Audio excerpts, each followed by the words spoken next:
a different outcome on Saturday. And I honestly believe that the majority of people don't fully understand and can't fully register that if there was a different outcome, we would be dealing with an entirely different situation right now.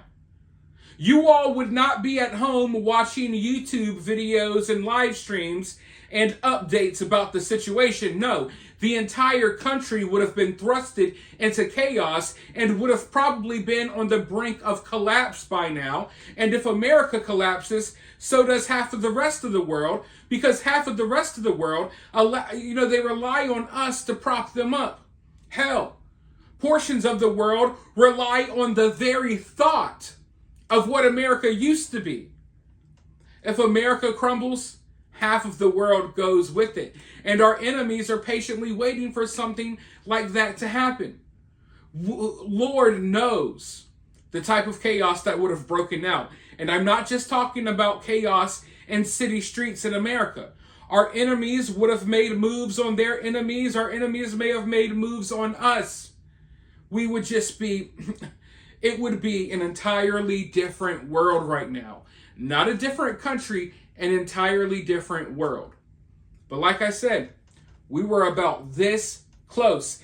And they're starting to create new graphics, new little 3D renderings showing how close the bullet, was, how close Donald Trump was to no longer being here. I want to go ahead and show you one of these graphics really quickly. Then I'll be right back. Take a look what happened.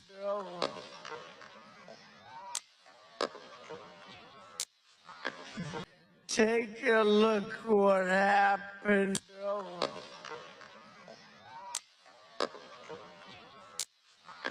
Now, we're also starting to learn a little bit more information about Thomas Matthew Crooks, although for the most part, he's a complete mystery. Law enforcement, they were successfully able to get into his phone, but supposedly they can't find much. But we do know that in the 48 hours leading up to the Trump rally, we know that Thomas went to the range and he practiced. We know that he went to Home Depot and bought a 5.5-foot ladder. We also know that he went and bought a lot of ammo as well. And I'm wondering if he used that ladder because so far we know law enforcement saw him with a rangefinder. We know they saw him with a backpack. We know that some people saw him with the firearm. And now I'm wondering, did y'all see him with a ladder as well? Because some more crazy information just came out, and the story just keeps on getting crazier. It makes absolutely zero to no sense. But we've known now that sniper teams, they saw Thomas pretty early on. They had plenty of time to prevent this from happening. They realized that he was acting suspiciously. Now, up until this point, we were just told he was acting suspicious. Now we know what some of that suspicious activity was. Thomas was out in the open for everyone to see. Thomas stood out in the open with a rangefinder, spotting out the different sniper positions. And when I say out in the open, the snipers noticed this. They saw Thomas Matthew Crooks with the rangefinder. For those of you who don't know, this is what a rangefinder is. They saw Thomas Matthew Crooks with the rangefinder. They saw that he was looking for different security positions. And at one point, they came eye to eye. A sniper and Thomas Matthew Crooks, they met eye to eye as the sniper looked through his scope and Thomas looked through his rangefinder. They both noticed each other looking dead at each other. And still, nothing was done. I'm going to go ahead and roll this news clip really quickly, and then I'll be back with more. There's been some developments as the investigation has progressed. What the investigators are telling us is, as far as a motive, a manifesto, the reasoning behind this, the suspect is still a blank slate, but what they have developed is a lot of the background about what happened that day. They know that he went to his employer at the nursing home where he works as a dietary specialist before this and said, I need Saturday off. I have something important to do. But he told his coworkers, I'll see you on Sunday. So he changed his days off, presumably for this. We also understand that when he got to the fairgrounds where this rally was being held for Donald Trump, the first thing that puts him on the radar of security people is near the magnetometer area where they're screening people in. He's carrying in his hand a rangefinder. It's a device that looks like a small pair of binoculars, but it's used by shooters to measure the distance when they're setting up a long-distance shot. Because he didn't have a weapon, that would not have prevented him to go through security, but they did flag, what does he have this in his hand for? At that point, they told people, keep an eye on this guy, but then he leaves the secure area, the staging area, and he doesn't turn up again for some time until the crowd says there's a guy crawling up the roof and it appears he has a rifle. There is an eerie moment in here, Aaron, where he's taking the rangefinder and he's looking through it at the counter sniper positions.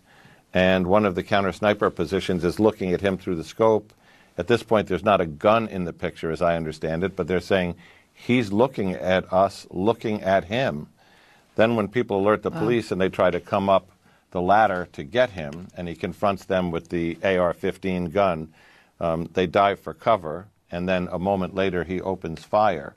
But a lot of this sounds very spread out. The end of it happens very quickly. The last piece is the search of the car. As we reported last night, 2 remote-controlled IEDs, remote-controlled bombs in the car. The remote control for those devices found on his person on the roof, according to sources. 3 fully loaded magazines with nearly 100 rounds, a bulletproof vest. So it raises the question, did he expect to escape from this? And if so, what was all that intended for? What was to happen next?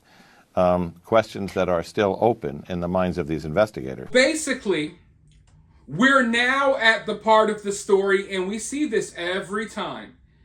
Every time there's a crazy event like this, what happens is you get to a point where everyone starts pointing fingers, okay? No one wants to take the blame.